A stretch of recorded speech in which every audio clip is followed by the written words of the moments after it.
Hey ladies and gentlemen, welcome back to another book review. As you can see, I will be reviewing Ninth House by Lee Bardugo. I probably butchered the name. Sorry. If you've been here a while, you know I'm horrible with names. So I'm going to show you the back of the book.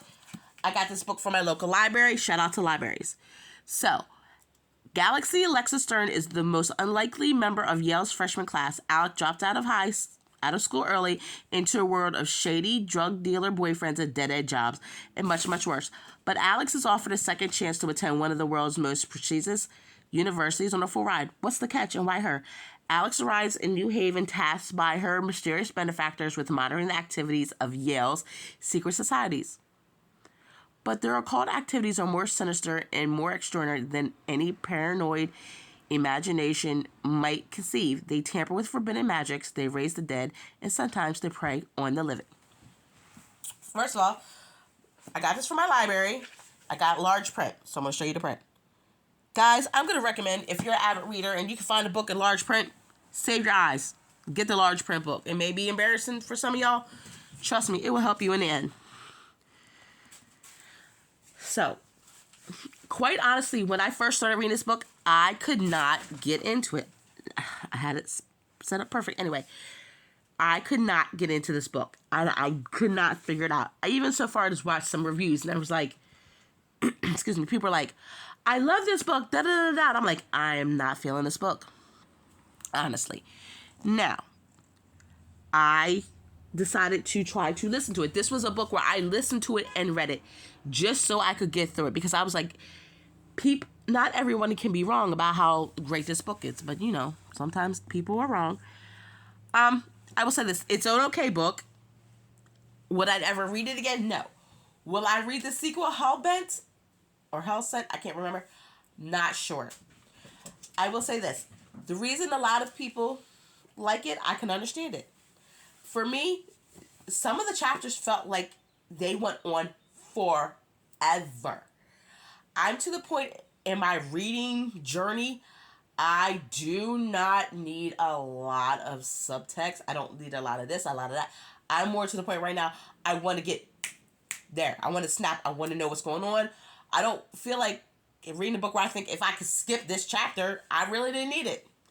This book is not the case, but that's what it felt like to me. So Alex was a girl who could see the dead. She could see ghosts. They called them grays in this book. She could see them from full color. Well, she had a mentor named Darlington, and at the Yale, she was Dante, and I can't remember what he was called. They call him Darling, and whenever I see the name, I think of a character that Sherilyn Kenyon wrote, but that's beside the point.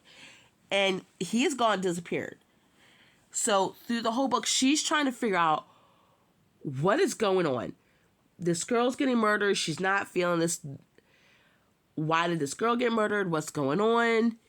What really happened to Darling? And all that. I don't want to give too much away, because if I give... Anyway. I would say if you're looking for something that's a little mystery, a little paranormal, you may like this. I can't 100% say that I would recommend anybody to read this. It's not bad. It's just not my speed. I think this is one of the decisive books that either you're going to like it or you're not. And I hate that, because I'm not a writer. I know somebody put their time into it. But even when I heard the premise, I was like, oh, so it's a paranormal kind of thing of the skulls. And of course, there's bones and skulls mentioned. I'm like, okay. I'm hoping if I decide to read the second book, it's much better. So, in the comments, guys, don't ruin me the choice. Let me know if... There's my kitty cat. Hi, kitty. If I'm completely wrong about this book, if I should give it another read in a couple months. Because there have been books that I've been like, I didn't like, and I went back and read them, and I'm like, okay, now I know what to expect. It was much more enjoyable reading experience. But okay, so, I don't know. I hope this review didn't suck too bad. So, hit the like button, subscribe if you wish. Please share the video so other people can find out about this video, and maybe they can let me know what I've missed, if I'm just way off the mark, if I should reread it. All right, ladies and gentlemen, I'll talk to you later. Bye.